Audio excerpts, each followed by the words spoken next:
Well, that wasn't the game we were hoping for.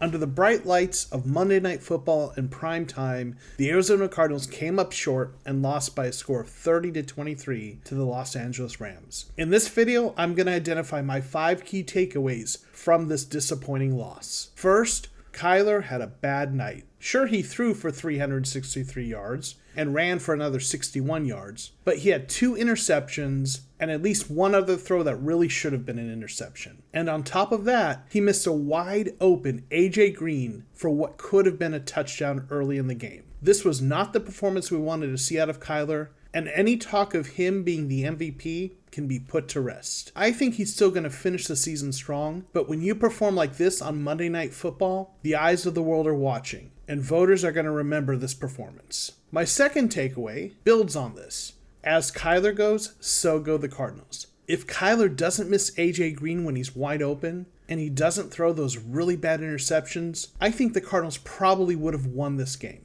But it didn't happen. Kyler looked bad, and the Cardinals looked bad. My third takeaway is that the pass defense also struggled. They struggled to get pressure on Matthew Stafford, and it seemed like the cornerbacks got beat consistently. It was a rough showing from what is supposed to be the strength of this defense, pass rushing and playing the pass. Now, the Rams are a good offense, so it's important to consider that. But the Cardinals did a good job stopping them earlier in the season, and they couldn't do it tonight. My fourth takeaway is that the struggles at home are concerning. The Cardinals have won every road game by at least 10 points and have been impressive in their ability to go into other teams' stadiums and win games. But at home, it's a different story. While they're 7-0 on the road, the Cardinals are 3-3 at home. In fact, this has led some people to wonder if maybe the Cardinals shouldn't shoot for the number 1 seed. Because if this is the way they play at home, then maybe they need to be playing on the road throughout the playoffs. Finally, my fifth takeaway is that the Cardiac Cards almost made it a game. Just when it looked like the game was completely over, the Cardinals managed to get an onside kick, giving themselves a chance at tying the game. But unfortunately, that was followed by a series of penalties and a game-ending sack. The Cardiac Cards couldn't pull out the win. Now, as disappointing as this is, we have to remember the Cardinals just lost to a good team. Only 2 teams have gone undefeated during the regular season, and the Cardinals right now are 10-3, tied for the best record in the NFL. They've got to get some things cleaned up, and there's some reasons to be concerned about the playoffs. But all is not lost. It's not like the Cardinals lost to a losing team.